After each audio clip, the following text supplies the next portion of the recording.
Bharatiya Janata party सरकार गणतांत्रिक पद्धति विश्वास करुवा सरकार कौन एक छत्रवाद वाला सरकार नुह जो मैंने ये शासन चलैकी आसर कौन यहाँ भ्रांति कहीं पड़ार कथा नुहे कहारी पावर को संकुचित कराऊनी बरं विकास को त्वरान्वित करने एवं बड़ आकार विकास करने ये चिंता कराऊँगी एवं ये समस्त को सम्मान देकी काम कर कौन यहाँ भ्रांति कहीं पड़ार कथा नुहे कहारी पावर को संकुचित कराऊनी बरं विकास को त्वरान्वित करने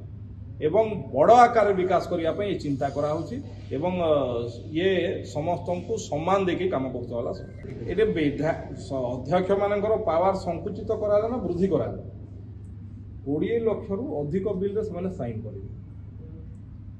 वृद्धि है ना कम है मुझे पचारे एवं जोटा वास्तव रे विकासमूलक काम से बड़ बड़ कम अध्यक्षर ये छोट छोट कम जो होता बहुत समय डेवलपमेंट काम असुविधा हो बोधे से सरकार निष्पत्ति नहीं एवं भारतीय जनता पार्टी सरकार गणतांत्रिक पद्धति विश्वास करुवा सरकार कौन एक छत्रवाद वाला सरकार नुह जो मैंने ये शासन चलैकी आसर तेणु ए कौन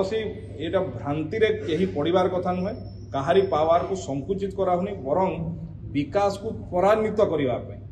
एवं बड़ आकार विकास करने ये चिंता कराऊँगी एवं ये समस्त को सम्मान देकी काम कर